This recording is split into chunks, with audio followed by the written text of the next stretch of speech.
जय माता दी दोस्तों, आपका अपने चैनल स्पिरिचुअल स्वास्थ्य में हार्दिक स्वागत है। आज की इस वीडियो में जानेंगे नवरात्र का 8वां दिन मां महागौरी की पूजा विधि, मंत्र, भोग और कथा। माता आपकी हर मनोकामना पूरी करे। वीडियो अगर अच्छी लगे तो लाइक, शेयर एवं सब्सक्राइब जरूर करें। तो दोस्तों बढ़ते हैं वीडियो में आगे। नवरात्र का 8वां दिन मां महागौरी की पूजा विधि, मंत्र, भोग और कथा। नवरात्र के 8वें दिन महागौरी की पूजा का रहस्य जानें। शारदीय नवरात्र अब अंतिम पड़ाव पर पहुंच चुका है। आज मां दुर्गा के 8वें स्वरूप महागौरी की पूजा की जाती है। 8वें दिन महागौरी की पूजा देवी के मूल भाव को दर्शाता है। देवी भागवत पुराण के अनुसार मां के 9 रूप और 10 महाविद्याएं सभी आदिशक्ति के अंश और स्वरूप हैं, लेकिन भगवान शिव के साथ उनकी अर्धांगिनी के रूप में महागौरी सदैव विराजमान रहती हैं। इनकी शक्ति अमोघ और सद्यः फलदायिनी है। नवरात्र की अष्टमी तिथि को विशेष महत्व रखती है, क्योंकि कई लोग इस दिन कन्या पूजन कर अपना व्रत खोलते हैं। आइए जानते हैं कि मां महागौरी के बारे में विशेष बातें। इस तरह मां का नाम पड़ा महागौरी। देवी भागवत पुराण के अनुसार देवी पार्वती का जन्म राजा हिमालय के घर हुआ था। देवी पार्वती को मात्र 8 वर्ष की उम्र में अपने पूर्वजन्म की घटनाओं का आभास हो गया है और तब से ही उन्होंने भगवान शिव को पति रूप में प्राप्त करने के लिए तपस्या शुरू कर दी थी। अपनी तपस्या के दौरान माता केवल कंदमूल, फल और पत्तों का आहार करती थी। बाद में माता ने केवल वायु पीकर तप करना आरंभ कर दिया। तपस्या से देवी पार्वती को महान गौरव प्राप्त हुआ था, इसलिए उनका नाम महागौरी पड़ा। इस दिन दुर्गा सप्तशती के मध्यम चरित्र का पाठ करना विशेष फलदायी माना जाता है। कल्याणकारी है मां महागौरी। माता की तपस्या की प्रसन्न होकर भगवान शिव ने उनसे गंगा स्नान करने के लिए कहा। जिस समय मां पार्वती स्नान करने गईं, तब देवी का एक स्वरूप श्याम वर्ण के साथ प्रकट हुई, जो कौशिकी कहलाईं, और एक स्वरूप उज्ज्वल चंद्र के समान प्रकट हुआ, जो महागौरी कहलाईं।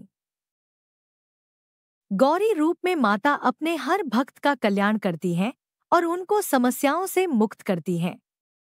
जो व्यक्ति किन्हीं कारणों से 9 दिन तक उपवास नहीं रख पाते हैं, उनके लिए नवरात्र में प्रतिपदा और अष्टमी तिथि को व्रत रखने का विधान है। इससे 9 दिन व्रत रखने के समान फल मिलता है। ऐसा है मां का स्वरूप। देवी भागवत पुराण के अनुसार महागौरी वर्ण पूर्ण रूप से गौर अर्थात सफेद है और इनके वस्त्र व आभूषण भी सफेद रंग के हैं।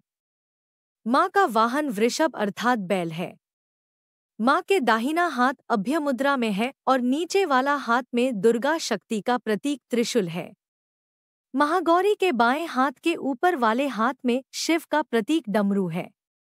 डमरू धारण करने के कारण इन्हें शिवा भी कहा जाता है। मां के नीचे वाला हाथ अपने भक्तों को अभय देता हुआ वरमुद्रा में है। माता का यह रूप शांत मुद्रा में ही दृष्टिगत है। इनकी पूजा करने से सभी पापों का नष्ट होता है। भोग में मां को चढ़ाएं यह चीज। देवी भागवत पुराण के अनुसार नवरात्र की अष्टमी तिथि को मां को नारियल का भोग लगाने की परंपरा है। भोग लगाने के बाद नारियल को या तो ब्राह्मण को दे दें, अन्यथा प्रसाद रूप में वितरण कर दें। जो भक्त आज के दिन कन्या पूजन करते हैं, वह हलवा पूड़ी, सब्जी और काले चने का प्रसाद विशेष रूप से बनाया जाता है। महागौरी को गायन और संगति अति प्रिय है। भक्तों को पूजा करते समय गुलाबी रंग के वस्त्र पहनना चाहिए। गुलाबी रंग प्रेम का प्रतीक है।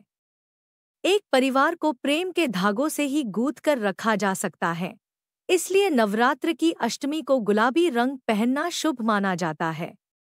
मां का ध्यान मंत्र। श्वेते वृषे स्मारूढ़ा श्वेतांबरधरा शुच्या। महागौरी शुभम दद्यान महादेव प्रमोददा। या देवी सर्वभूतेषु मां महागौरी रूपेण संस्थिता।